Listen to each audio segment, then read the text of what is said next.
আমাদের জীবনটা 5 ভাগে ভাগ করা হয়েছে। আল্লামা ইবনে আব্বাস রাদিয়াল্লাহু তাআলা জানা যায় 5 ভাগের জীবনটা আমাদের আল্লাহ তাআলা কেমনে সাজাইছেন। 1 নম্বরে রূহ জগৎ। রূহ জগৎ থেকে আল্লাহ আমাদেরকে মায়ের গর্ভে নিয়ে আসছে, আলমে আরহাম। মায়ের গর্ভ থেকে দুনিয়াতে আনলেন, দুনিয়ার জগৎ থেকে আলমে বারজাক কবরে নিবেন আল্লাহ। আলমে বারজাক থেকে আবার ইয়াউমুল আখিরা কিয়ামতের দিন আল্লাহ উঠাবে। এই 5টা জগৎ প্রত্যেকটা মানুষকে অতিক্রম করতে হবে। এবার জেনে নাও গোলাম, আমার আল্লাহর নাম যেমন রহমান, আমার আল্লাহর নাম আর একটা কহার। রহমান অর্থ দয়ালু আল্লাহ, কহার অর্থ রাগী আল্লাহ।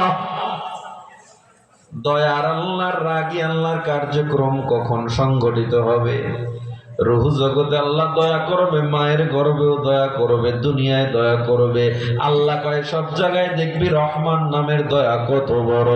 আর আলমে বারজাক আর কিয়ামতের ময়দানে দেখবি কহার নামের কার্যক্রম। কবরে আর হাসরে দেখবি আমি আল্লাহ কত বড় রাগী আল্লাহ। আমি আল্লাহ দয়া কেমন? মায়ের গর্ভে যখন আমি আল্লাহ তোমারে আনলাম, ওই মায়ের গর্ভে আমি আল্লাহ তোমারে কত মায়া কইরা লালন করেছি। 1 ফোঁটা পানিকে আমি আল্লাহ 40 দিন মর্দন করার পরে রক্তে পরিণত করেছি।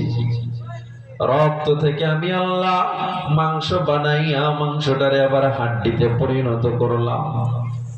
এরপরে মানুষ আমি আল্লাহ তুরাবা বানাইলাম।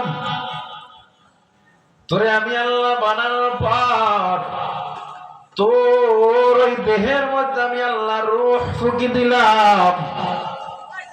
তোর এবার খাবারের দরকার, কি খাবি? মায়ের না পাক রক্তগুলো আমি আল্লাহ তোর খাবার বানাইলাম। তবে তোর ওই মুখটা এত পবিত্র, ওই মুখে আমি আল্লাহ তোর মায়ের নাপাক রক্ত লাগাই নাই। কেমনে তাইলে খাওয়াইলাম? তোর নাভির সাথে, মায়ের নাভির সাথে একটা তার কানেকশন লাগাইয়া দিছি। সুবহানাল্লাহ। দেখ আমি আল্লাহ কত দয়ার আল্লাহ, কত মায়ের আল্লাহ। এরপরে আবার যখন দুনিয়াতে তোরে আনলাম, চিকিৎসা বিজ্ঞান বলে কোন মানুষের ব্যথা যদি 40 ইউনিট হয়, ওই মানুষ দুনিয়ার জমিনে আর বাঁচতে পারে না। আর তুই যখন দুনিয়াতে আসছ, মায়ের ব্যথা ছিল 56 ইউনিটেরও বেশি। 40 ইউনিট ব্যথায় মানুষ যেখানে মারা যায়, 56 ইউনিট মা ব্যথা সহ্য করলো, মাকে বাঁচিয়ে রাখলো, সন্তানকে বাঁচিয়ে রাখলো কে? 40 ইউনিট ব্যথায় মানুষ মারা যায়। শুধু তাই না, কোন মানুষের ব্যথা যদি 25 ইউনিট ওভার হয়ে যায়, তারে কেউ মারতেছে, মারতে মারতে 25 ইউনিট ব্যথা তার শরীরে জমে গেছে। এই অবস্থায় লোকটা প্রতিবাদ করে বাঁচার জন্য, কে আর দেখে না প্রতিবাদ করে। যারে পায়ে মেরে ফেলতে চায়, কিন্তু শক্তি থাকে না। 40 ইউনিট ব্যথায় তো মারাই যায়, 25 ইউনিট ব্যথায় মানুষ প্রতিবাদী হয়ে যায়।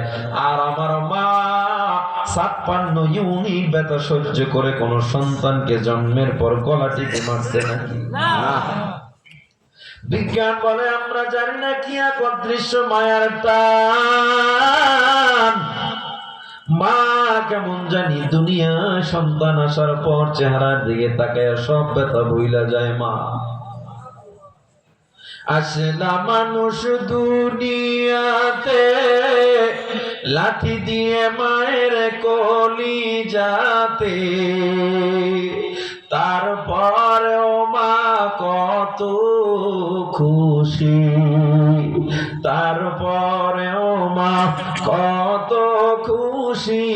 সন্তান বিনে কিছু বুঝে না, যেই মায়ের পা দোতলে জান্নাত জান্নাত সন্তানের ঠিকানা।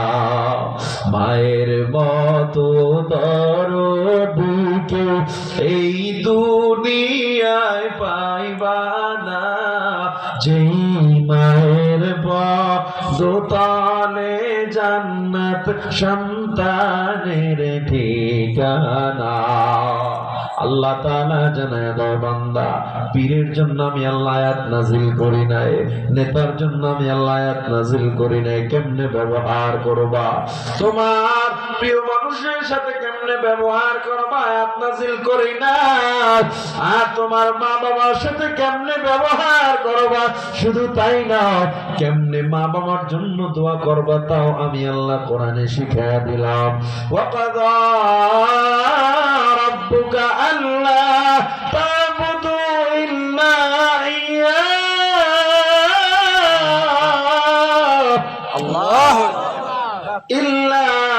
ইয়্যাহু ওয়া বিল ওয়ালিদাইনি ইহসানা ইম্মা ইয়াবলুগান্না عندك الكبر أحدهما أو كلاهما فلا تقل لهما أف ولا تنهرهما وقل لهما قولا করিমা। আল্লাহ বলে বান্দা, মা বাবার সাথে কেমন ব্যবহার করবা। মা বাবা কোনো কথা বলছে, ফালা তাকুল লাহুমা উফ, মা বাবার সামনে উফ শব্দটা পর্যন্ত বলা যাবে না। ও যুবক, ও গাজীপুরের মুসলমান, মা বাবা কত বড় সম্পদ। যার দুনিয়ায় মা নাই, যার বাবা নাই, সে বুঝে মা বাবা কত বড় সম্পদ। এই মায়ের এত দাম,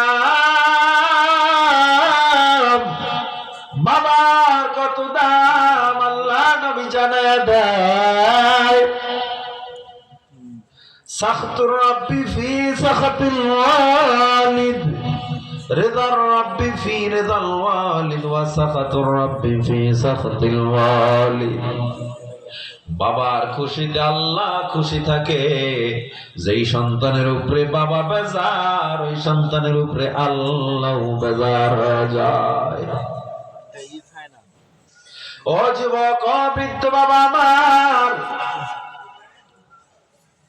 মা বাবা এত বড় সম্পদ, যারা চাকরির জন্য, পড়ালেখা করার জন্য দূরে চলে আসছে। এই বাড়িতে মেহমান গেছে, মা সবাই মুরগি রোজ কোরমা পোলাও রান্না করে খাওয়ায়। মা নিজে মুখে দেয় না, বাবা শেষ বিকেলে এসে জিজ্ঞেস করে, ও বিবিরে তুমি এখনো কেন খাও না? মায়ের ঠোঁট দুইটা থর থর করে কাঁপতে থাকে। মা চোখের পানি ছেড়ে কান্দে আর কয়, স্বামী আমার বুকের মানিক দূরে রেখে আমি মা কেমনে এত ভালো খানা খাই। এই তো মা। এ মুসলমান, আমার আল্লাহ কয়, দেখ আমি আল্লাহ কত দয়ার, আল্লাহ কত মায়া। আল্লাহ ওই মায়ের গর্ভে একা থাকবি, আমি আল্লাহর ভালো লাগে না, ফিরিস্তা দিয়া পাহারা দিলাম। এরপরে যখন দুনিয়াতে আসছো, একটা পশু পাখি নিজের খাবার নিজে খাওয়ার জন্য নিজেই চলে যায়, নিজে ব্যস্ত হয়ে পড়ে।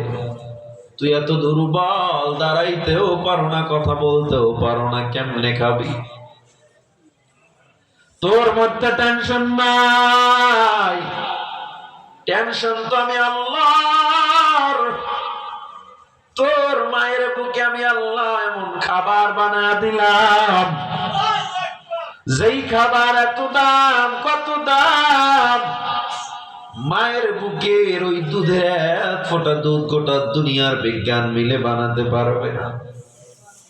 ল্যাকটোজেন বানায়, যা বানায় না কেন, বিজ্ঞান কয় মায়ের দুধের কোনো বিকল্প নাই, ঠিক কিনা? আমার আল্লাহ বলে, হে গোলাম, 2 বছর 2.5 বছর বয়স হয়ে গেল, তোর ভাত খাওয়ার সময় হয়েছে, বার মাছ খাবি, গোশত খাবি, শুধু শুধু ভাত মজা লাগবে না। ওই নদীর দিকে তাকা দেখ কত ধরনের মাছ আমি আল্লাহ তোর জন্য হালাল বানায় রাখলাম। ইলিশ মাছের মাথায় এক মজা দিলাম, পেটের মাছে আর এক মজা দিলাম, পিঠের মাছে আর এক মজা দিলাম, লেঞ্জার মাছে আবার আলাদা মজা দিলাম, আবার ডিমের মধ্যে আলাদা মজা। একটা মাছের মধ্যে এত ধরনের মজা দিয়েছে, কে জবান খুলে বলে? আর জোরে বলেন কে?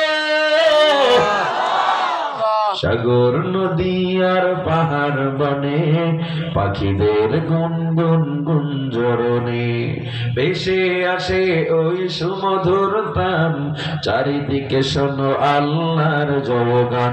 আল্লাহ মহান, আল্লাহ মহান, আল্লাহ মহান, আল্লাহ মহান, আল্লাহ মহান।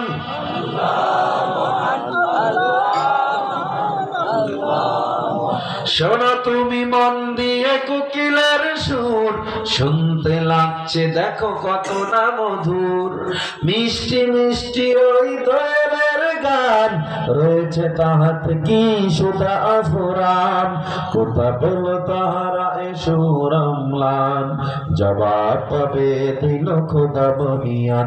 আল্লাহ মহান, আল্লাহ মহান, আল্লাহ মহান, আল্লাহ মহান, আল্লাহ মহান,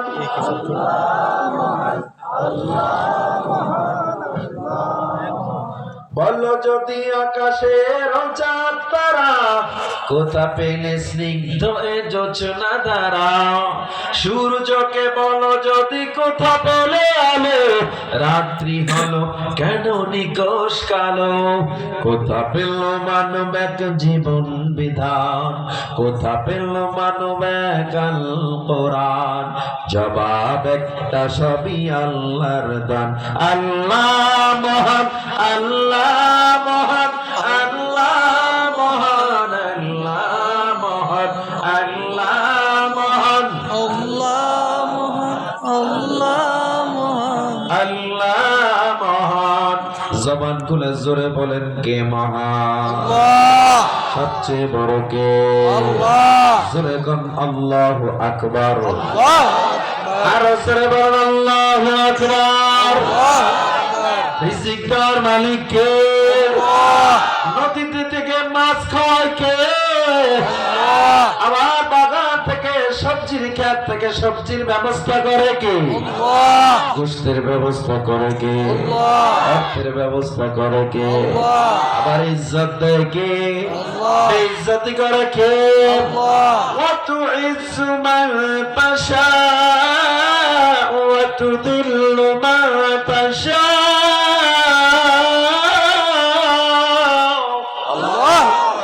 ইজ্জত আল্লাহ, বেইজ্জতি করে আল্লাহ, রিজিক দেয় আল্লাহ।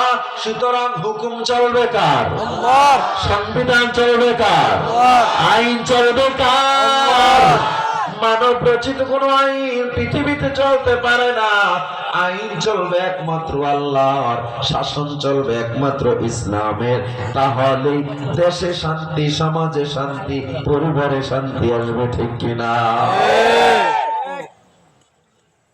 এই বাংলার মানুষের ভাগ্য ততদিন পর্যন্ত পরিবর্তন হবে না, যতদিন না পর্যন্ত তার নেতা নামাজি হয়, তার নেতা সুদখোর না হয়, ঠিক কিনা কম?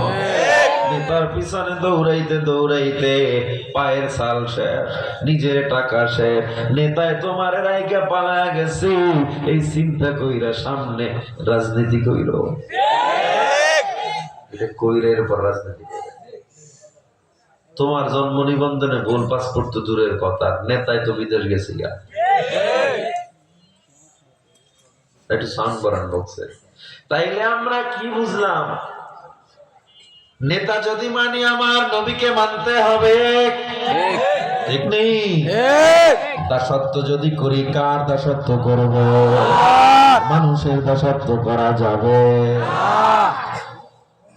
আমাদের যারা প্রতিনিধি হবে, যারা এমপি হবে, মন্ত্রী হবে, কমিশনার হবে, যারা মেয়র হবে, এরা আমাদের নেতা না, এরা হবে সব সময় জনগণের খাদেম। হযরত ওমর অর্ধ পৃথিবী শাসন করেছিলেন। ওমর রাদিয়াল্লাহু তাআলা আনহু ব্যবসায়িক সফরে গিয়েছিলেন দলবল নিয়ে। একদিন আসার পথে হযরত ওমর একটা ছোট্ট ঘর দেখতে পেলেন। ঘরের মধ্যে সব দলবল রাইখা ঘরের মধ্যে গিয়ে দেখে এক বৃদ্ধা মহিলা। হযরত ওমর জিজ্ঞেস করে, মা তুমি ঘরে একা একা কি করো? তোমার কি বাচ্চা নেই, আত্মীয় স্বজন নাই? ও মা, তোমার কেমন হালত জানতে চাই। বৃদ্ধা মা বলে, আমার অবস্থা ভালো না। 2 দিন হয়ে গেল ঘরে গম নেই, আটা নেই। বর্তমান শাসক ওমর আমার খবর নেয় না। ওমর যদি তোমার মতো হইতো আমার খবর নিতে আসতো। হযরত ওমর, মা তোমার ঘরে গম নাই? কয় না না। নিজে হযরত ওমর ওই বুড়ির ঘর থেকে চলে গেলেন বাইতুল মালে। বাইতুল মাল থেকে 1 বস্তা গম নিজের কাঁধের উপর উঠাইলেন। অর্ধ পৃথিবী শাসক তিনি। নিজের কাঁধে উঠাইয়া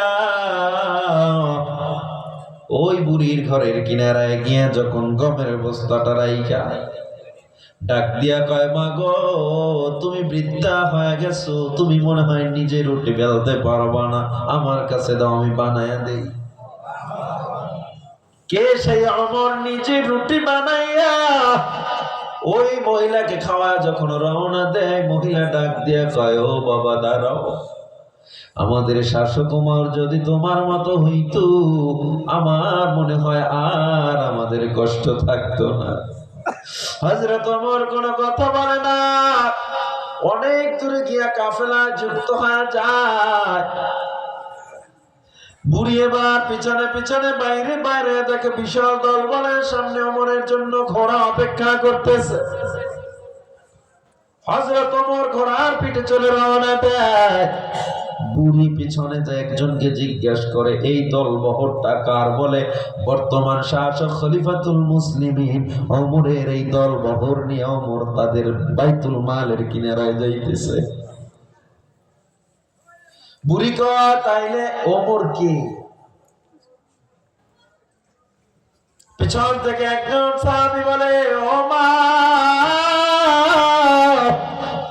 তোমার ঘরে যে রুটি বানায়া দিছে আর কাঁধে কইরা বাইতুল মাল থেকে গমের বস্তা যিনি বহন করেছে তিনি আর কেউ নয়, তিনি হলেন এই শাসক হযরত ওমর। অর্ধ পৃথিবী শাসন করেছেন যিনি, ধুলি তক্তে বসি, খেজুরের পাতার প্রসাদ তাহার বারে বারে গেছে খুশি। বলেছেন আল্লাহর রাসূল শেষ পয়গম্বর, আমার পরে যদি কেউ নবী হইত হতো আমার সাহাবী ওমর। এই বৃদ্ধা মহিলা দৌড়াইতে দৌড়াইতে ওমরের কাছে গেছে গা। যাই কয়, ও খলিফাতুল মুসলিমিন, আমারে মাফ করে দেন, কত বড় কষ্ট দিয়েছি, কত বড় গীবত করছি। হযরত ওমর ওই ঘোড়ার পিঠ থেকে নেমে ডাক দিয়া কয়, মা গো, তুমি কিসের অপরাধ করছো? আমি এখন আল্লাহর কাছে গিয়া নামাজ পড়ব আর তওবা করব। চোখের পানি ছেড়ে ওমর কান্দে আর কয়, ও মা গো, আমি এত বড় ব্যর্থ শাসক, আমি তোমার ঘরে 2 দিন ধরে গম নাই, এই খবর আমি নিতে পারি না। ও মা গো, তুমি আমারে ক্ষমা করে দাও, আমি আল্লাহর কাছে ক্ষমা চাই। একটু জবান খুলে জোরে পড়া যাবে কি আল্লাহু আকবার? ও যুবক আল্লাহর বান্দা, আর বর্তমান শাসক খবর তো নেয় না জনগণের ট্যাক্স কেমনে বাড়ান যায় আর কেমনে জনগণের গলায় পড়া দিয়া জনগণের টাকা দিয়া 1000 কোটি টাকা বিদেশ পাচার করা যায়, এই প্রতিযোগিতা যেন বর্তমান বিশ্বে চলতেছে, ঠিক কিনা? মাছের বাজারে আগুন, সবজির বাজারে আগুন। আপনারা তো দেন এখন তত্ত্বাবধায়ক সরকারে, আমি কাম তো যা ঘটনার আগে ঘটে গেছি, এখন নতুনদের দোষ দিয়ে লাভ কি? এদেরকে সময় দেন। এদের বিরুদ্ধে কথা যখন বলা লাগবে সবার আগে আমরা এই লাউড স্পিকারে আমরা বলবো, ঠিক না? সময় দিতে হবে কিনা? সময় দেন। ও যুবক, এই দেশটা কারো বাপের না, বিগত দিন থেকে শিক্ষা নিয়ে নাও, কারো দাদার না, কারো নেতার না। দেশ আমার, সুন্দর করব আমরা। এর জন্য প্রয়োজন যাকে ভোট দিব সে যেন নামাজি হয়, সে যেন সুদখোর না হয়, দুর্নীতিবাজ না হয়। এই চিন্তা করে যদি ভোট দেন, আলহামদুলিল্লাহ, আল্লাহর কসম করে বলি, আপনার আর কখনোই বাংলায় দুর্নীতি থাকবে না, মানুষের সম্পদ লুণ্ঠন হবে না, খুন থাকবে না, ধর্ষণ থাকবে না, হত্যা থাকবে না, গুম থাকবে না, ঠিক কিনা?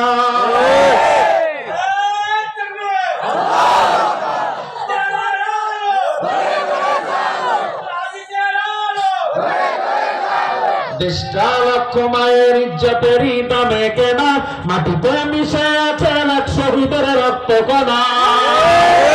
দেশটা লক্ষ মায়ের ইজ্জতেরই দামে কেনা, মাটিতে মিশে আছে লাখ শহীদের রক্ত কণা।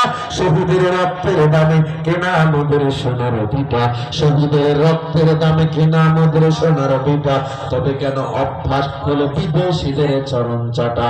দেশটা নয় তো কারো বাপের পিতা, করবে মন চাহিলেই যখন জোটা, ঠিক কিনা জোরে বলে? মোরা চাই দেশের ভিতর নেতা নয় যে নীতি বদল, তবে এই 15 বছরে ঘরে ঘরে সুখের ফসল। এসো তাই গুড়ে ফেলি নাস্তিকতার দেয়াল ঘেরা, এসো তাই গুড়ে ফেলি নাস্তিকতার দেয়াল মোরা। হবে না শান্তি দেশে ইসলামেরই শাসন ছাড়া, হবে না শান্তি দেশে কোরআনেরই শাসন ছাড়া। দেশটা নয় তো কারো বাপের ভিটা, করবে মন চাহিলেই যখন জোটা। দেশ আমার, সুন্দর করব আমরা। কোন মানুষের গোলামি আর বাংলায় চলবে না, এই বাংলায় কোন নেতার গোলামি চলবে না। যারাই নেতা হবে আপনার সম্পদ রক্ষা করবে, আপনার হক রক্ষা করবে, রাস্তার টাকা রক্ষা করবে। এই জন্য যারা নেক্সটে ক্ষমতায় আসবেন আপনাদের কাছে আমরা অনুরোধ করি, ওই যারা পেছনে ক্ষমতায় ছিল তাদের থেকে শিক্ষা নিয়ে দেশ পরিচালনা করব, ঠিক না? কারণ বাংলাদেশের একটা অবস্থা কি, ক্ষমতায় গেলেই তার রূপ পরিবর্তন হয়ে যায়। ক্ষমতায় আসার আগে ভাষণ তাদের মঞ্চ মাতানো, একটি গমের কোনাও মেরে খাবে না কখনো। ক্ষমতায় আসার পরে চিনে না সে মানুষ কারা, ক্ষমতায় আসার পরে চিনে না সে মানুষ কারা। স্বার্থ হাসিল হলো এখন কার ডাকে কে দিবে সারা। ক্ষমতার চেয়ার পেল যখন যারা, ইষ্টা লুটে পুটে খাইলো তারা। আমি মনে অবস্থার কথা বলতেছি। আপনারা জনগণ, এখানে অনেক দলের লোক আছেন, আমি ভালো করে জানি। নির্বাচন আসলে ভোটও দিবেন, আমি ভালো করে জানি।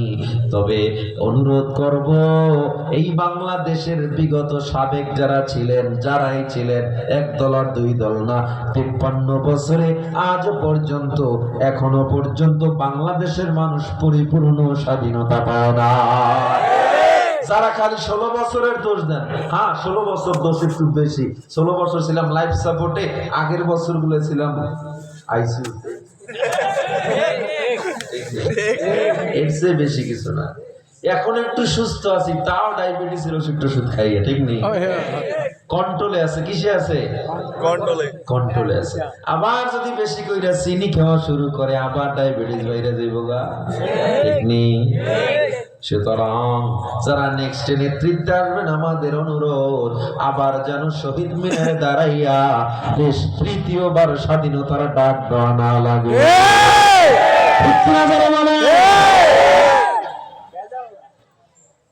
অনেক দামের দেশ, রক্ত ঘামের দেশ, মায়ার বাঁধন বড় বেশি। হিন্দু মুসলমান বৌদ্ধ বা খ্রিস্টান সকলেই তো বাংলাদেশি। কেন তবে সংঘাত, কেন কিসের বিবাদ? ভাই ভাই রাখো হাত হাতে, সমরে পক্ষপাতী হয়েছি শ্রেষ্ঠ জাতি, নজির দেখাও দুনিয়াতে। বাংলাদেশ আমার, বাংলাদেশ তোমার, বাংলাদেশ সবার প্রাণ। ধন্য ধন্য আমি বাংলা মাটির সন্তান। বাংলাদেশ আমার, বাংলাদেশ তোমার, বাংলাদেশ খোদার দান। সোনার জন্মভূমি, তোমার জন্যে আমি জীবন দিয়েছি কোরবান। ইঞ্চি ইঞ্চি মাটি সোনার চাইতে খাঁটি নগদ রক্ত দিয়ে কেনা। কসম সেই খোদার একটি কোনাও তার কেড়ে নিতে কেউ পারবে না। রঙের তুলিতে আঁকা সবুজের ছায়া ডাকা সজল সুফলা পরিপাটি। লক্ষ শহীদ গাজী রেখেছে জীবন বাজি, করেছে স্বাধীন এই মাটি। ঠিক না? বাংলাদেশ আমার, বাংলাদেশ তোমার, বাংলাদেশ আমলান। বুকের রক্ত ঢেলে রেখেছি সবাই মিলে মাতৃভাষার সম্মান। দেশ আমার, রক্ষা করতে হবে আমাদের। হাতে হাত মিলিয়ে, কাঁধে কাঁধ মিলিয়ে সামনের বাংলাদেশকে সোনার বাংলা করতে চাই। কে কে রাজি আছে?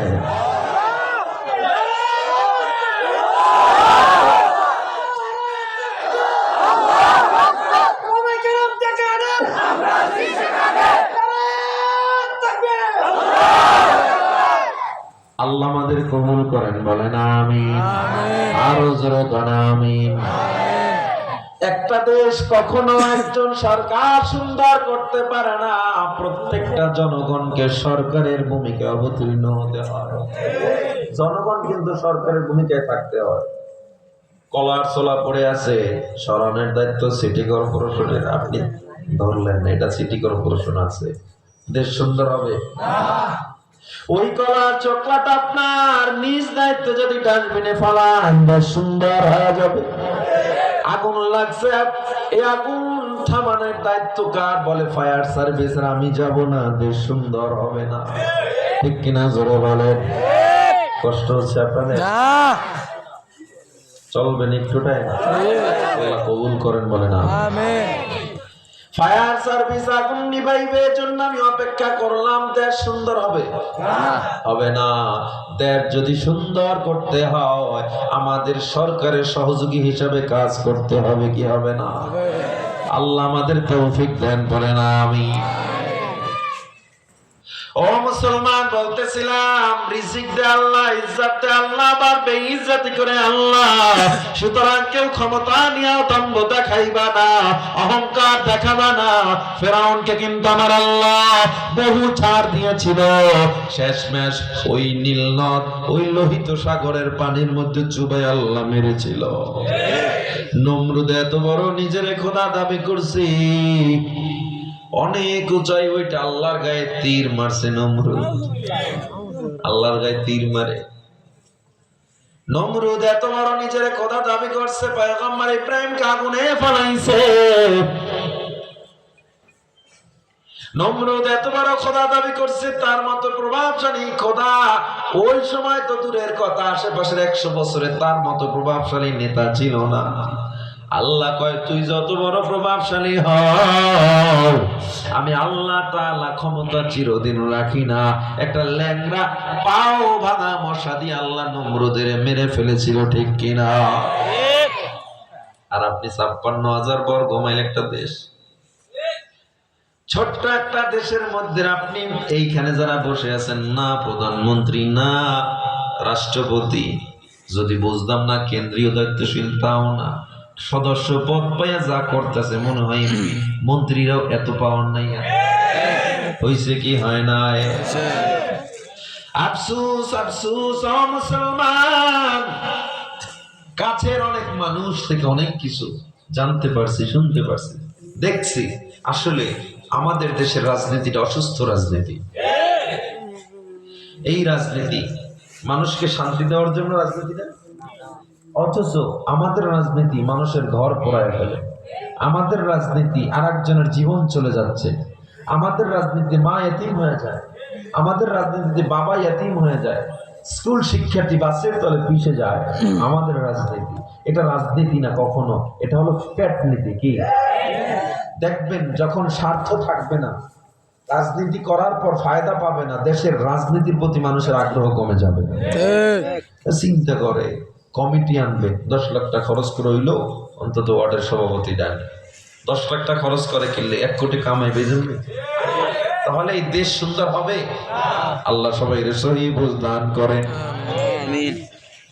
ও মুসলমান ইমানদার, বলতেছিলাম আমার আল্লাহ কয়, ও বান্দা শুধু ভাত মজা লাগবে না, ওই ভাতটাকে মজা বানানোর জন্য নদীতে দেখ কত ধরনের মাছ বানায়া দিলাম, কত ধরনের গোশত আমি আল্লাহ বানাইলাম।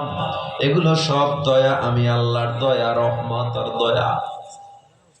হে যুবক, ও বৃদ্ধ বাবা আমার আল্লাহ বলে, বান্দা এরপরে যখন আরো বড় হয়ে গেছো, তোর উপরে আমল ফরজ হয়ে গেছে, আমি আল্লাহ এবার তোরে ফজরে ডাকতাছি, দেখি তুই উঠো না, তোরে আমি কত দয়া করলাম মায়ের গর্ভে, আমি জন্মের পর থেকে এত খাওয়াইলাম, এখন তোরে খাওয়াই, ফজরে ডাইকাও দেখি তোরে পাওয়া যায় না, আবার জোহরে ডাকলাম তোরে পাওয়া যায় না, আসরে ডাকলাম আমি আল্লাহ তোরে পাইলাম না, মাগরিবে পাই না, এশায় পাই না, বান্দা বান্দা গো তোরে এত ডাকে আর পর পাই না, এরপর দেখ আমি আল্লাহ কত দয়ার আল্লাহ।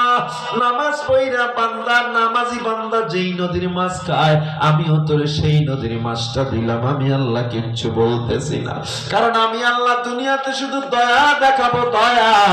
আমার নামাজি বান্দা নামাজ পড়া ঠান্ডার মধ্যে ওযু বানায়া ফজরের সময় কষ্ট করে নামাজ আদায় কইরা যেই গাছের ফল খায়, আমিও তোরে সেই গাছের ফল খাওয়াইলাম, কিচ্ছু বলি না, আমি আল্লাহ তোর জবানটার দিকে তাকায় রইছি, তুই আমারে কবে একবার আল্লাহ বলে ডাক দিবি? তুই যখন আমি আল্লাহর একবার মায়া করে ডাক দিয়া বলবি, আল্লাহ জীবনে যত অন্যায় করছি ক্ষমা করে দাও, ও দয়ার আল্লাহ আমার জীবনের গুনাহগুলো মাফ করে দাও, তুই একবার তওবা করতে দেরি হবে, আমি আল্লাহ তোর জীবনের সব গুনাহ মাফ করে দিব। আল্লাহ নবী তিরমিজি শরীফের হাদিসে বলেন, তওবা কেমন তওবা? তওবা যখন বান্দা করে তার পূর্বের জীবনের সব গুনাহ মাফ হয়ে যায়। মায়ের গর্ভ থেকে একটা বাচ্চা যেমন নিষ্পাপ বের হয়, তওবার মাধ্যমে এই বান্দাও তেমন নিষ্পাপ হয়ে যায়। কিন্তু এরপর আমারে মানো না, তাবলীগ ওয়ালারা এত বুঝাইলে মানো না, কোরআন ওয়ালারা বুঝায় মানো না, মানো না, মানে না তো মানে না। যারা কোরআন পড়ে, যারা হাদিস পড়ে, এদের বিরোধিতা করে। গাজীপুরে নাই যুবক, কোরআনের বিরোধিতা করো না, কোরআন ওয়ালার বিরোধিতা করো, একই তো কথা, ঠিক কিনা? কেন এটা কেন আপনাদের মধ্যে নাই? আলহামদুলিল্লাহ। কিন্তু কোরআনের বিরোধিতা করতে পারে মানুষ। এই কোরআন কেমন কোরআন? আমার আজকে আলোচ্য বিষয় কোরআন না। কোরআন কোনো দাম ছিল না একটা কাপড়ের, কোরআনের সাথে লাগে জুজদান হয়েছে, কাপড়টারও দাম হয়ে গেছে। এই কাপড়ে কোনো দাম ছিল, এখন কোরআনের সাথে লাগার কারণে জুজদানকেও চুমু খায়, রেহালকে চুমু খায়, ঠিক না? এই কোরআনের মধ্যে কয়, কোরআন যারা পড়ে এদের বিরোধিতা করে। হুজুর গো খালি বিরোধিতা কোনো কাম নাই। হুজুররা দেশ বুঝে না, সমাজ বুঝে না, বিজ্ঞান বুঝে না, চাকরি পায় না, পড়ালেখা করে মাদ্রাসায়, হেফজখানায় পড়ে, কওমিতে পড়ে, বিজ্ঞান বুঝে না, আর্টস বুঝে না, কমার্স বুঝে না, ঠিক মতো সমাজ বুঝে না, রাষ্ট্রনীতি বুঝে না। আমি চ্যালেঞ্জ করে বললাম, যুবক, এই কোরআন পড়ে আমরা যা শিখছি তোমরা কোটি বছরেও তা শিখতে পারবা না। এই কোরআন থেকে কসমোলজি বিদ্যা পেয়েছি, অ্যাস্ট্রোলজি পেয়েছি, বায়োলজি পেলাম, জিওলজি পেলাম, ফিজিক্স পেলাম, পদার্থ বিজ্ঞান পেলাম। বিজ্ঞান আর কোরআনের আলোচনা আমার ইউটিউবে আছে, সার্চ দিয়ে শুনে নিয়েন। বিজ্ঞান আর কোরআন, কোরআন যা ১৫০০ বছর আগে আবিষ্কার করে রাখছে, বিজ্ঞান মাত্র ১০০ বছর আগে আবিষ্কার করছে। চাঁদের নিচের কোনো আলো নাই, সূর্যের থেকে আলো সংগ্রহ করে চাঁদ পৃথিবীতে রাত্রে আলোকিত করে সূর্যের থেকে দিনে ধার নিয়ে রাখে। এই বিজ্ঞান মাত্র ২০০ বছর আগে আবিষ্কার করেছে। আর আমার আল্লাহ সূরা ফুরকানের ৬১ নম্বর আয়াতে এমন বিজ্ঞানের কথা ১৫০০ বছর আগে বলে দিয়েছে। সুবহানাল্লাহ বলবেন না? চন্দ্র সূর্যের কক্ষপথ, চন্দ্র সূর্য চলাফেরা করে, কক্ষপথ আবিষ্কার করছে 120 বছর আগে আল্লাহ সূরা আম্বিয়া 33 নম্বর আয়াতে 1500 বছর আগে বলে দিয়েছে। শুধু তাই নয়, দেখবেন কোথাও যদি কোনো খুন হয়, ওখানে অস্ত্র পরে থাকলে প্রশাসনের লোক অস্ত্রটারে রুমাল দিয়ে ধরে, ঠিক নেই কেন? কয় হাতের আঙুলের ছাপ লেগে আছে। এটাকে নিয়ে যখন ডিএনএ টেস্ট করা হবে, আপনি আইডি কার্ড করার সময় আঙুলের ছাপ দিয়েছিলেন না? তো খুন যখন করছেন ওই আঙুলের ছাপ তো ওইটার উপরে লেগে আছে। এটারে যখন ডিএনএ টেস্ট করে তখন ওই ছাপের সাথে আপনার আইডি কার্ড ম্যাচিং হয়ে আপনার নাম সহ উঠে যায়। এই হলো আঙ্গুলের ছাপ। ইউনাইটেড নেশন বা জাতিসংঘের গণনা অনুযায়ী পৃথিবীতে 800 কোটি মানুষ। 800 কোটি মানুষের একজনের আঙ্গুলের ছাপের সাথে আরেকজনের আঙ্গুলের ছাপের কোনো মিল নাই। তার মানে একটু জায়গায় 800 কোটি ব্যবধান, একটু জায়গায়। ডিএনএ টেস্টের বিজ্ঞান আবিষ্কার করছে মাত্র 89 বছর আগে। কত বছর আগে? 89 বছর আগে। আল্লাহ আরো 1450 বছর আগে সূরা কিয়ামায় এই ডিএনএ টেস্টের বিজ্ঞান বলে দিছে। পিঁপড়া বিদ্যা, পিঁপড়ারা বাজার সদাই করে, এদের কেউ মরলে আবার এরা কবর দেয়। পিঁপড়ারা মারামারি করলে সালিশ ব্যবস্থা আছে, বিচারপতির ঘর আলাদা, প্রধানমন্ত্রীর ঘর আলাদা, খাদ্যমন্ত্রীর ঘর আলাদা। কারো বাসায় যখন পিঁপড়ারা বেড়াতে যায়, খালি হাতে গেলে খারাপ দেখা যায় না, জন্য মিষ্টান্ন নিয়ে যায়। এটা হলো পিঁপড়া বিদ্যা। আপনার বাড়ির চিনি চুরি করে লয়ে যায়, ঠিক নেই? পিঁপড়ারা ওদের ওয়েদার, যে ব্রেন, আবহাওয়া নিয়ে পৃথিবীর আর একটা প্রাণী আছে শুধু ব্যাং। ব্যাং ভূমিকম্পের পূর্বাভাস একদিন আগের থেকে টের পায় কালকে ভূমিকম্প হবে। আর পিঁপড়া আবহাওয়া আগামীকালকে বৃষ্টি হবে, আজকেই পিঁপড়া টের পেয়ে যায়, এজন্য খাবার দাবার নিয়ে গাছের মাথায় চলে যায়। এই পিঁপড়াদের যে বিজ্ঞানগুলো আবিষ্কার করছেন 90 বছর আগে, আল্লাহ সূরা নামলের 17 এবং 18 নম্বর আয়াতে 1500 বছর আগে বলে দিয়েছে।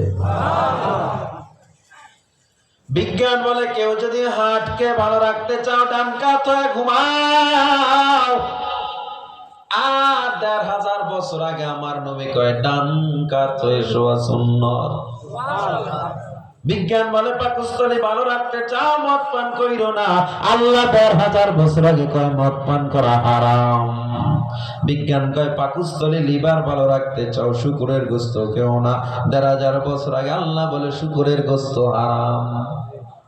বর্তমান বিশ্বে জরিপ করে দেখা গেল হার্ট অ্যাটাকে যত মানুষ মারা যায়, সবচেয়ে কম মারা যায় মুসলমান। কারণ কি? বিজ্ঞানদের একটা থিওরি আছে, যারা দৈনিক 5 বার ব্যায়াম করবে এদের রক্ত এত পরিমাণে সঞ্চারিত হয়, এত পরিমাণে রক্তের চলাচল বেড়ে যায়, হার্ট অ্যাটাকের ঝুঁকি কমে যায়। মুসলমানের ঝুঁকি কমলো কোত্থেকে? কয় 5 ওয়াক্ত নামাজের মাধ্যমে 5 বার ব্যায়াম হয়ে যায়। বিজ্ঞান বলে তুমি মেসওয়াক করো বেশি বেশি, ব্রাশ করলে ক্ষতি, অল্প ব্রাশ করো, সপ্তাহে 1 বার 2 বার ব্রাশ করো। টুথপেস্টে কেমিক্যাল গলার ভিতরে যায়, ক্ষতি হয়। দাঁতের গোড়া ফাঁকা হয়ে যায়, কি করবো? বলে সপ্তাহে 1-2 দিন ব্রাশ করো, বাকি টাইম গাছের শিকড় দিয়ে ঘষো। আল্লাহ নবী 1500 বছর আগে বলে মেসওয়াক যদি তোমাদের জন্য কঠিন না হইতো, তোমাদের জন্য মেসওয়াক করা ওয়াজিব হয়ে যাইত। এখন সুন্নাত, তাও সব গুরুত্বপূর্ণ একটা সুন্নাত।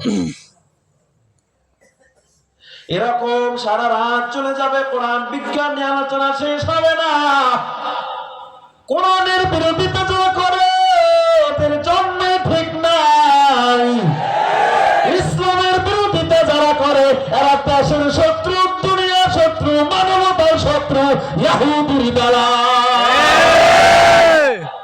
মাদ্রাসায় কোরআন পড়ানো হয়, মাদ্রাসা নিয়ে যাদের চুলকানি তাদেরকে বলতে চাই, আমার যত বয়ান শোনার জন্য আপনারা বসে আছেন, আমি মাদ্রাসায় না পড়লে এই জ্ঞানগুলো কখনো অর্জন করতে পারতাম না। যতটুকু আমি নগণ্য বললাম, এর চেয়েও যদি 3 দিন ব্যাপী মাহফিল দেন, সন্ধ্যা থেকে রাত্র 12টা পর্যন্ত যদি বয়ান করি, 3 প্রতিদিন ব্যাপী যদি মাহফিল দেন, সন্ধ্যা থেকে রাত্র 12টা যদি প্রতিদিন আমি বয়ান করি বান্দা, আমি যতটুকু কোরআন থেকে শিখছি আমার মনে হয় 100 ভাগের 20 ভাগ মাত্র বলতে পারবো। আর আমি যে 100 ভাগ শিখলাম, আমার তো মনে হয় কোরআনের কয়েক কোটি ভাগের 1 ভাগ শিখছি মাত্র। আমি যে 100 ভাগের কথা কইছি শিখছি, তাও কোরআনের কয়েক কোটি ভাগের 1 ভাগ মনে হয় পাইছি, তাও আমার মনে হয় পাই না। এত বড় তথ্য ভান্ডার কোরআন, আর এই কোরআন আপনার সন্তানকে তো কোরআনই না, যারা পড়ে এদের নিয়ে তিরস্কার আছে না নাই? মুসনাদে আহমদের হাদিসে বর্ণনা করা হয় 18,534 নম্বর হাদিস, মুমিন বান্দা কবরে যখন থাকবে, নামাজি বান্দার কবর যখন হবে, মুনকার নাকির এসে যখন প্রশ্ন করবে তোমার প্রভুকে, তোমার রবকে, বলবে আল্লাহ, তোমার নবীকে বলবে মুহাম্মদ, ধর্ম কি ইসলাম? আমার আল্লাহ বলবে ফেরেশতারে আর মাটিতে শোয়া রাখিস না, ফাফরিশু, ওর গায়ের নিচে জান্নাতের বিছানা বিছাবে। কিছুক্ষণ পর একজন সুন্দর ব্যক্তি তার পায়ের নিকট আসবে। মৃত্যু ব্যক্তি তখন বলে তুমি কে? ওই সুন্দর ব্যক্তি বলে আমি তোমার নেক আমল। আবার কিছুক্ষণ পর একজন ব্যক্তি দেখবে মাথার কাছে বসে আছে, এত সুন্দর জীবনে দেখে না। মৃত্যু ব্যক্তি বলে তুমি কে? বলে আমি তোমার কোরআন তেলাওয়াত, মাথার দিক থেকে তোমাকে হেফাজত করতে আসছি। ও আমার যুবক, ও আমার বৃদ্ধ বাবা, আল্লাহ কয় তোরে ডাকি পাই না, নামাজ পড়ো না, তাবলীগ ওয়ালারা বুঝায় তাও পড়লি না, আলেমরা এত বুঝাইলো, দারুন নজুম গাজীপুরের মাদ্রাসায় মাহফিল দিয়ে এত বুঝাইলো, এত আল্লাহ ওয়ালারা বয়ান করে গেল, এত উলামায়ে কেরাম বুঝাইলো, এরপরও নামাজটারে পড়লি না, আল্লাহরে ধরলি না, তাহলে জেনে রাখ সুম্মা ইউমিতুকুম, আমি কিন্তু তোরে আবার মারবো। এখন দেখবি আমি আল্লাহর রাগ কত ভয়ঙ্কর। আমার আল্লাহ কবরে নেওয়ার পর সেখান থেকে আবার আল্লাহ বলে তোরে আবার আমি আল্লাহ কিয়ামতের দিন উঠাবো, সেদিন দেখবি আমি আল্লাহর রাগ কত ভয়ঙ্কর।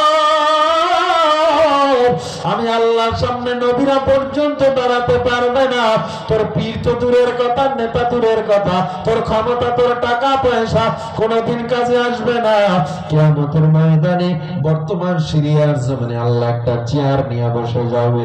আল্লাহ তাআলা চেয়ার নিয়ে বসে একটা হুঙ্কার দিবে, রাগের হুঙ্কার, এমন ভয়ঙ্কর হুঙ্কার, আল্লাহর হুঙ্কারে কিয়ামতের ময়দানটা থরথর করে কেঁপে উঠবে।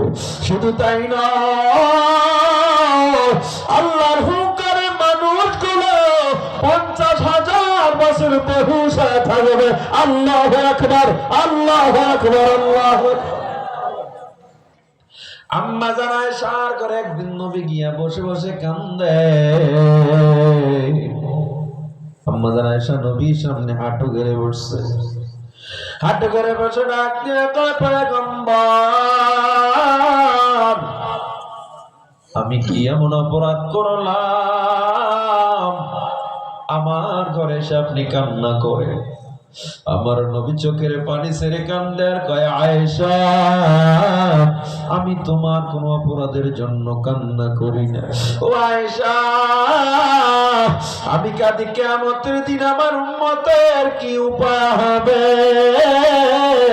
ও আয়েশা, এমন ভয়ঙ্কর কিয়ামত, সন্তান মাকে চিনবে না, মা সন্তানের পরিচয় দিবে না। আরে সব মানুষগুলো দূরে পয়গম্বর আদমের কাছে যাবে, আপনি আমাদের আদি পিতা, সবার বড় বাবা, আমাদেরকে একটু বাঁচা। আদম নবী বলবে আমি পারবো না, অন্য নবীর কাছে যাও। সব মানুষগুলো দৌড়ে পয়গম্বর মূসার কাছে যাবে, ঈসার কাছে যাবে, ইব্রাহিম নবীর কাছে যাবে। সবাই বলবে নাফসি নাফসি নাফসি, আমার জান প্রাণ নিয়ে আমরা টেনশনে আছি, তোমাদের বাঁচাতে পারবো না। এই মানুষগুলো দৌড়াইতে দৌড়াইতে মাকামে মাহমুদের কিনারা দিয়ে যখন যাবে, সাদা কাপড়ে পেছনে একটা প্যান্ডেল। মাকামে মাহমুদের কিনারাতে যাওয়ার সময় শুনবে গুনগুন কান্নার আওয়াজ। ওই মাকামে মাহমুদের পর্দাটা যখন সরানো হবে, তাকায় দেখবে আপনার আমার নবী সিজদায় পড়ে কান্দে। আপনার আমার নবী নাফসি নাফসি বলে না, আপনার আমার নবী বলে উম্মতি উম্মতি, আল্লাহ আমার উম্মতরে ক্ষমা করে দাও। নবী সব উম্মত গুলো নিয়ে আল্লাহর দরবারে রওনা দিবে। আল্লাহর কুদরতি করছেন পিছনে যাইয়া মায়া সুরে ডাক দেবে, দয়ার আল্লাহ এত মায়া কইরা বান্দা বানাইছো, রাগ করে জাহান্নামে ফেলায় দিও না। এত আদর করে বান্দা বানাইছো, রাগ করে জাহান্নামে ফেলায় দিও না আল্লাহ। আদর রিয়া মানুষ আল্লাহ বানায়া কেমনে দিবা জাহান্নামে ফালায়া। আল্লাহ বলবেন ইরফা রাসাক ইয়া হাবিবার রহমান, ও নবী মাথা উঠান। আল্লাহর নবী যখন মাথা উঠাবে, হাত্তা ইয়াবুল্লা লিহইয়াতাহু, নবীর চোখের পানিতে দাড়ি ভিজে টপ টপ করে জমিনে পানি পড়তে থাকবে। আমার আল্লাহ বলবে কেন কাঁদে? নবী বলবে আল্লাহ আমার উম্মত গুলোরে ক্ষমা করে দাও। আল্লাহ বলবে যাকে সুপারিশ করবেন আমি আজকে তাকেই জান্নাত দিয়ে দেব। এই যে নবী আমাদের জন্য এত কষ্ট করছেন, এখনো মদিনায় এসে কাঁদেন। নবী যদি আল্লাহর কাছে বলতেন আল্লাহ আমারে টাকা দেন, পয়সা দেন, ধন দৌলত দেন, দিত না? কেন আমার নবী উহুদের ময়দানে দাঁত ভাঙলেন? কেন তায়েফের ময়দানে রক্ত ঝরাইলেন নবী? ও যুবক,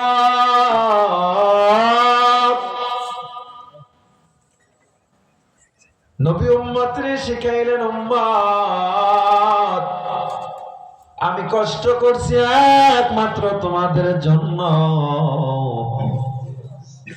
এরপরও তোমরা কও ব্যস্ত আছি নামাজ ছাড়িয়ে দাও। আমি নবী না খাইয়াও নামাজ ছাড়ি নাই, শিক্ষা দিছি। উহুদের যুদ্ধের দিন নবী আমার বসে আছে, একটু পরে যুদ্ধের রওনা দিবে। ঠিক আগের দিন নবীর একজন প্রিয় সাহাবা, দেখতে এত কালো, এত বয়স্ক, বয়স হয়ে গেছে, বিয়া হয় না, কেউ পছন্দ করে না। নবীর দরবারে আয়েশা কয় পয়গম্বর একটু আমার কথা শুনবেননি? বলে বলো। সাদ রাদিয়াল্লাহু তাআলা আনহু বলে পয়গম্বর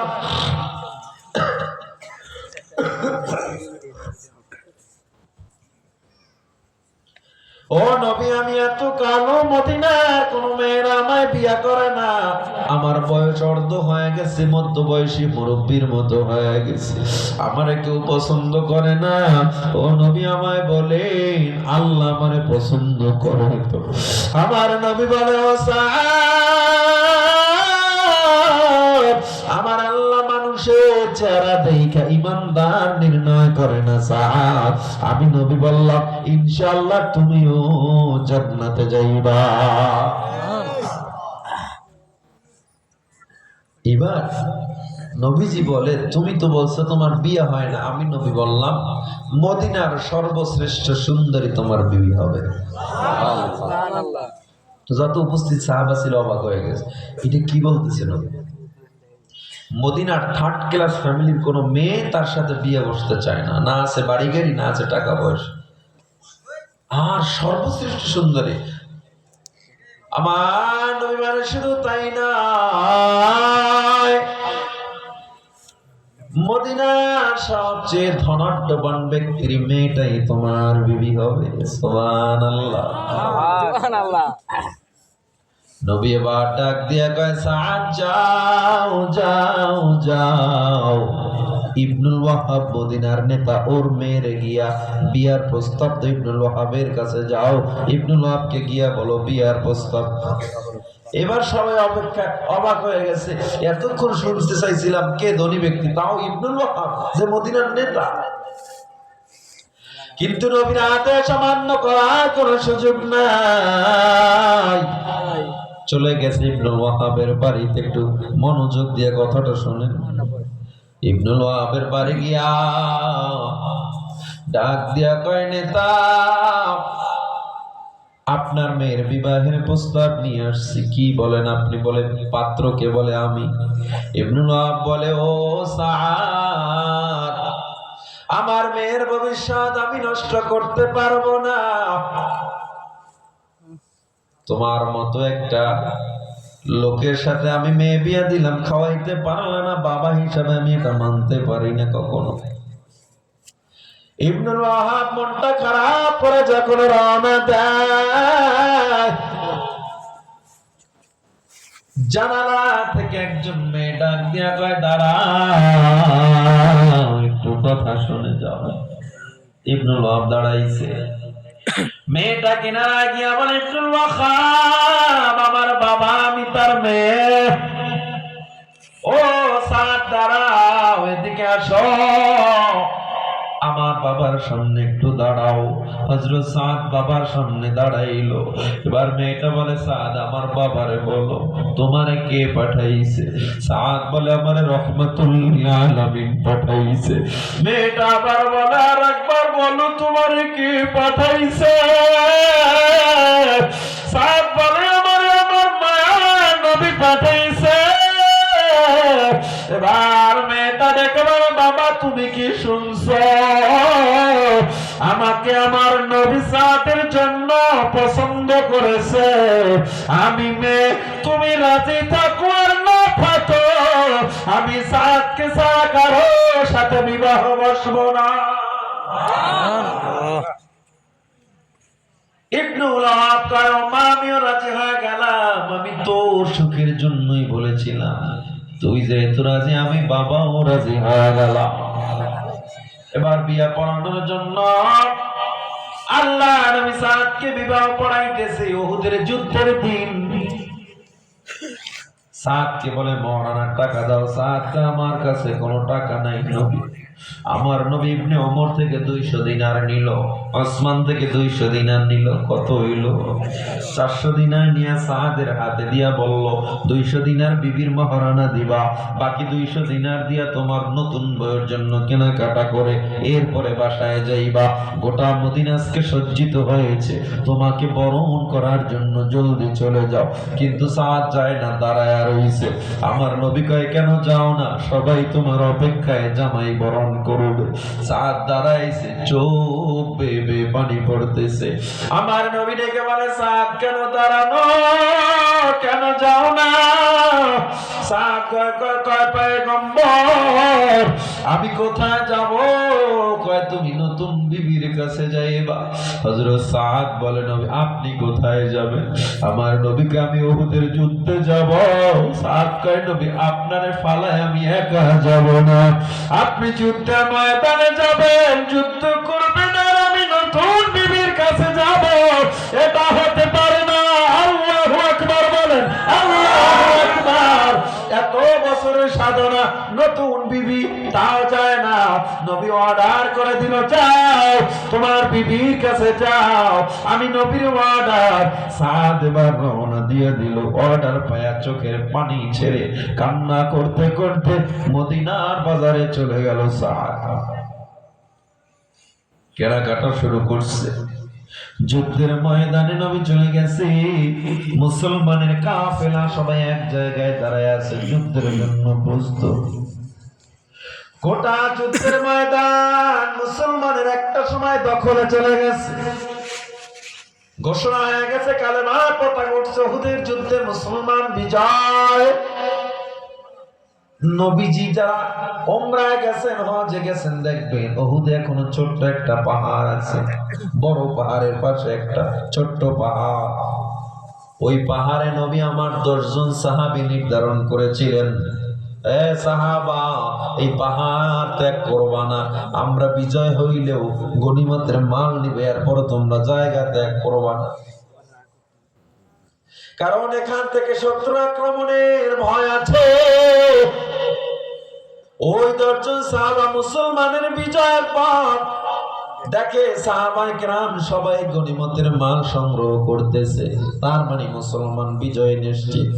অনেক টাইম অপেক্ষার পর আমার নবী এখনো অর্ডার দেন, এর আগেই সাহাবায়ে কেরাম নেমে গেছে, নিশ্চিত বিজয় মনে করে নেমে গেছে। কিন্তু পেছন থেকে খালিদ বিন ওয়ালিদের, তখনও খালিদ বিন ওয়ালিদ মুসলমান হয় নাই, তার নেতৃত্বে মুসলমানের উপরে অতর্কিত হামলা শুরু হয়ে গেল। মুসলমানের হাতে অস্ত্র নাই, মুসলমান আক্রমণের শিকার। এক বেঈমান জাহান্নামী কাফের অস্ত্র দিয়া, তরবারি দিয়া, দৌড় দিয়া এসে আমার নবীর মাথার হেলমেটের উপরে একটা আঘাত করে দিল। একটা হেলমেটের করা নবীর কপালের মধ্যে ঢুকে গেল। নবীর 2টা দাঁত ভেঙে জমিনে পড়ে যায়।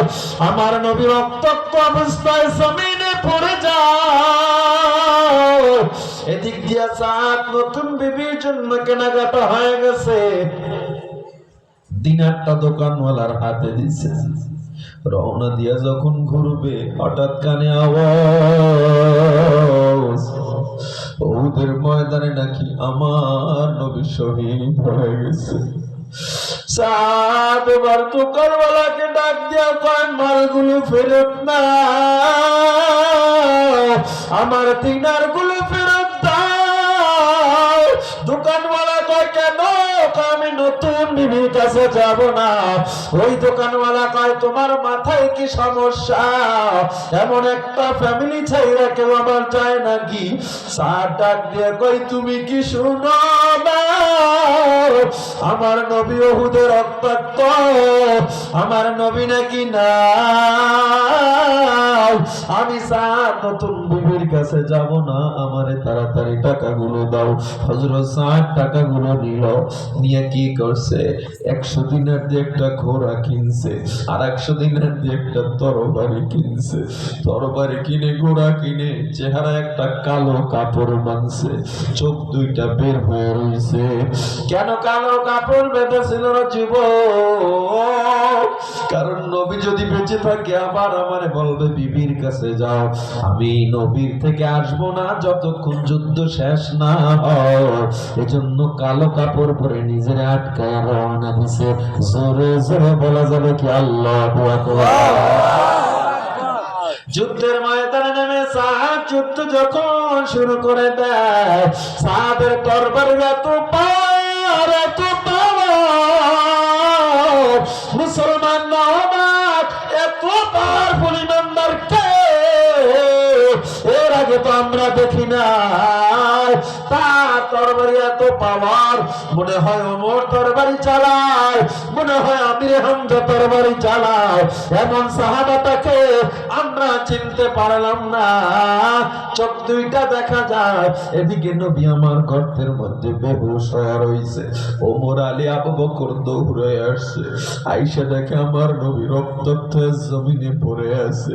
হযরত আবু বকর নবীর কোলে তুইলা দাঁত দিয়ে যখন লোহার কড়াটা টান দেবে, হযরত ওমর কয়, আল্লাহর কসম আবু বকর, আপনি আমাকে এই ভালো কাজটা থেকে মাহরুম করবেন না। কসম শুনে আবু বকর সরে গেল।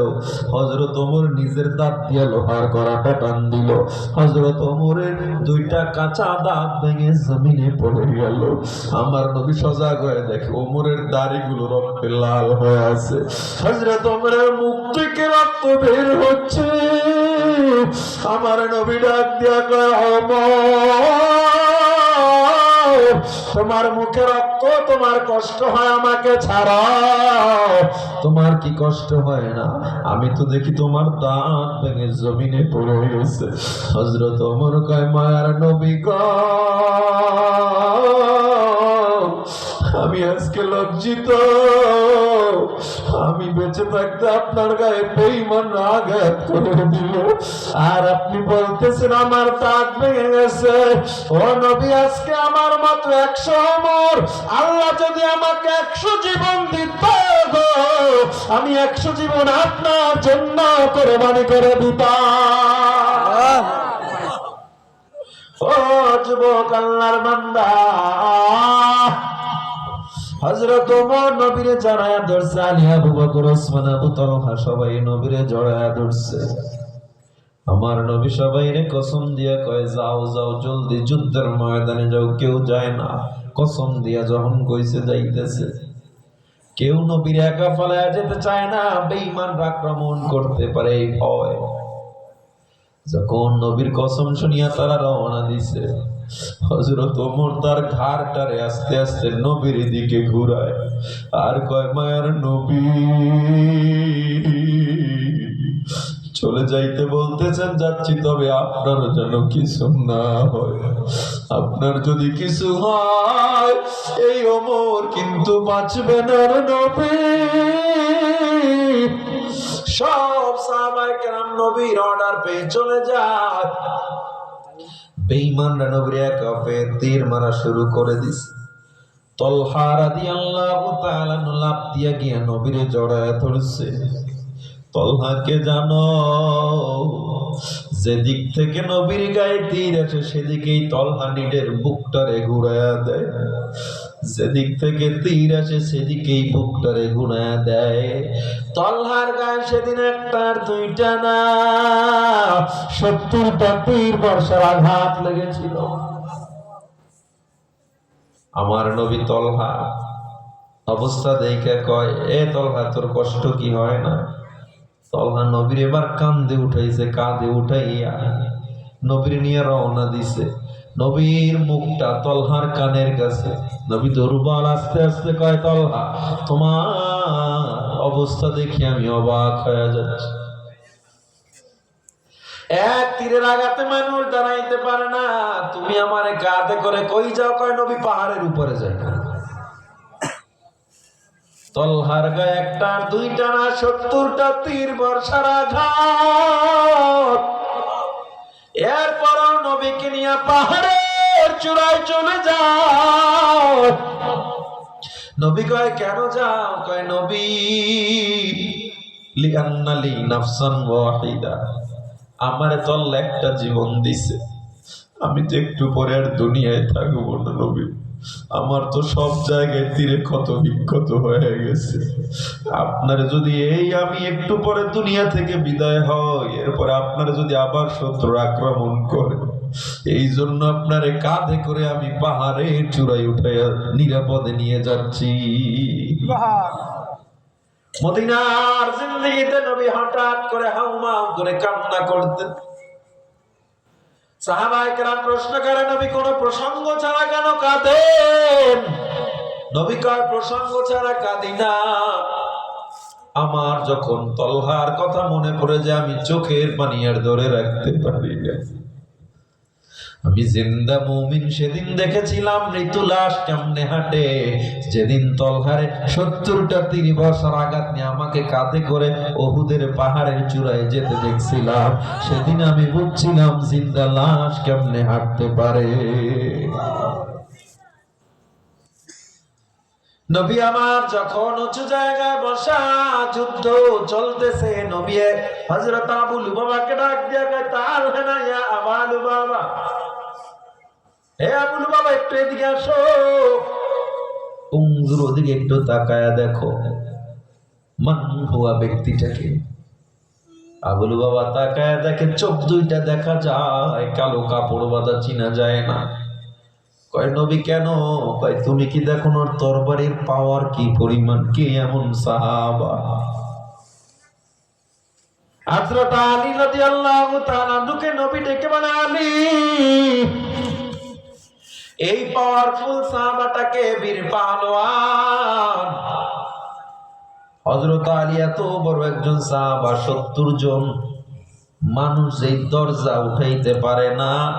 হযরত আলী যুদ্ধের ময়দানে সেই দরজা ঢাল বানায়া যুদ্ধ করেছিল।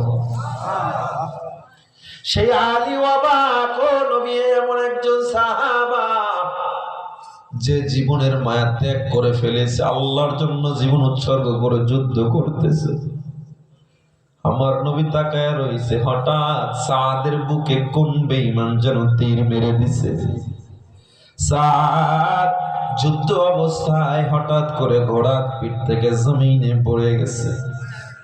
জমিনে পড়ে গড়াগড়ি করতে করতে চেহারা কাপড়টা যখন সরে যায়, আমার নবী ডাক দিয়া কয়, টাকা দেখ আমার সাদ, যেই সাদকে আমি নতুন বিবির কাছে পাঠাইছি, দেখ দেখ আমার সাদ, দেখ কলিজার মধ্যে তীর ঢুকে গেছে। আমার নবী দাঁড়াইতে পারে না, রক্তাক্ত নবী, তাও সাদের জন্য দৌড় দিছে। নবী আমার দৌড়ে গিয়া সাদ রে কোলে তুলে নিছে, কোলে তুলে মাথা বসে আর কয়, সাদ দেখ কত বড় বিপদ, তোরে আমি নতুন বিবির কাছে রাখলাম, এরপরেও কেন আসছো, দেখ আজকে তোর জীবন শেষ। সাদ নবীর দিকে তাকায়া বলে, ও নবী আমার, কি বলেন এগুলো আপনি? আজকে আমি না আসলে আপনার এই দামি কোলে কি আমি চড়তে পারতাম নাকি? আজকে যদি না আসতাম আপনার হাত আমার মাথায় কে বলাইতো? ও মার নবী আমার,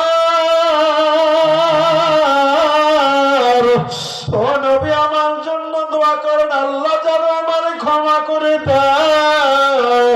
আল্লাহর নবী কয়, সাদ আমি নবী তোমার ছাড়া জান্নাতে যাব না। ও যুবক, আল্লাহ নবী কান্না করতে করতে মুস্কি হাসতেছে। সাহাবী বলে, নবী কেন হাসতেছেন? কয়, ও সাহাবী, আমি হাসতেছি কারণ সাদের রূহটা যখন বের হয়ে যাচ্ছে, আমি দেখতেছি জান্নাত থেকে রুমাল নিয়ে, সুগন্ধি নিয়ে ফেরেশতারা চলে আসছে। ফেরেশতারা নিজেরা টানাটানি করতেছে, কারণ সবাই চায় তার রুমালে সাদের রূহটারে নিবে, কে কার আগে জান্নাতে পৌঁছে দিবে, প্রতিযোগিতা করতেছে, নিজেরা নাড়ানাড়ি করতেছে। এই অবস্থা দেখে আমি নবী খুশিতে হাসতেছি। জোরে কোন সুবহানাল্লাহ। এজন্য আমি হাসতেছি। হাদিসে বলা হয়, আমার নবী মাথাটা ঘুরায় আনিছে। মাথা কেন ঘুরায় আনিলেন নবী আমার? কয় যে আমার মোহাম্মতে পইরা, আল্লাহর মোহাম্মতে পইরা দুনিয়ার এত দামি জিন্দেগি সুন্দর বিবিরে ফালাইয়া আল্লাহর জন্য জীবন দিয়া দিলা।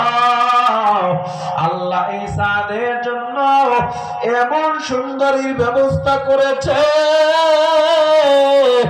যে গোটা দুনিয়ার সব সুন্দর যদি এক জায়গায় করা হয়, ওই জান্নাতের একজন সুন্দরীর একটা পশমের সৌন্দর্য হবে না। আল্লাহ তার জন্য সুন্দরীগুলো ব্যবস্থা করেছে। সারা চাঁদকে পাওয়ার জন্য এত জোরে দৌড়তেছে, ওই টাকনুর কাপড় হাঁটুর উপরে উঠে গেছে দৌড়ের স্পিডে। যে জন্য আমি নবী লজ্জায় চেহারা ঘুরে আনিছি। জোরে জোরে কম আল্লাহু আকবার। উহুদের ময়দানে এক মহিলা দৌড়ার কয়, নবী গো, সবাইকে বিনা গোসলে কবর দিবেন, তবে একজনকে বিনা গোসলে কবর দিবেন না। শহীদের লাশ বিনা গোসলে কবর দেওয়া হয়। আমার নবী কয়, মা কেন, তুমি কে? মহিলা মেয়েটা হাতটা বের করে নবীর সামনে দিছে। ও নবী তাকায় দেখে আমার হাতের মেহেদি এখনো শুকায় নাই। আপনি হানজালার সাথে আমার বিবাহ দিয়েছিলেন, আপনার উহুদের ময়দানে দাঁত ভাঙার খবর শুনি আমার বাসর ঘরে ফালায়া চলে আসছে। ও নবী গো, আমি বলেছিলাম একবার সুযোগ দেন, চেহারাটাও ভালো করে দেখতে পারি নাই। হানজালা আপনার মোহাম্মতে চলে আসছে। ও নবী, শুনছি আমার স্বামী নাকি শহীদ হয়ে গেছে, ওনারে বিনা গোসলে কবর দিবেন না। আমার নবী ডাক দিয়ে কয়, সাহাবায়ে কেরাম, হানজালার লাশটা কই নিয়ে আসো, আমি নবী নিজে হানজালার গোসল দিব। সাহাবায়ে কেরাম লাশটা টানলো, দেখে কে যেন গোসল করায় দিছে, পানি পড়তেছে। গায়েব থেকে আওয়াজ, মায়ের নবী মন খারাপ করবেন না,